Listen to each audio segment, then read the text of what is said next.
Adesso sei in pensione. Per quanti anni hai lavorato qui al Teatro Toniolo? 35 anni. Qual è il ricordo più bello che leghi alla tua esperienza qui? Immagino tantissimi, però prendicene, Sì, facci un regalo. è una bella domanda. La prima volta? L'ultima? L'ultima. L'ultima volta, sì. L'ultima volta che sono entrato qui, e guarda caso, era il giorno prima della chiusura. Ero già in pensione.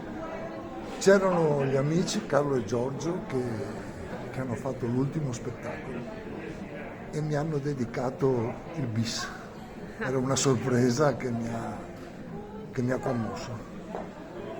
E poi per 35 anni i ricordi sono tantissimi, sono tantissimi. Il tuo lavoro è Il stato... più vivo resta ancora quando Mariangela Melato purtroppo ha dovuto sospendere le repliche, ma era l'ultima volta che lei ha recitato in palcoscenico. E l'ha fatto qui al Toniolo e quella è sempre, resta sempre un'emozione. Cos'è la vita di teatro, se me la puoi sintetizzare? È una vita sociale che mette assieme tante persone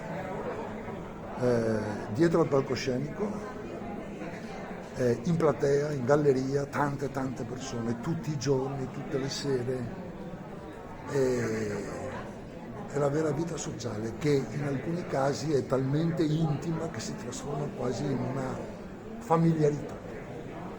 Cioè è una famiglia, il teatro è una famiglia.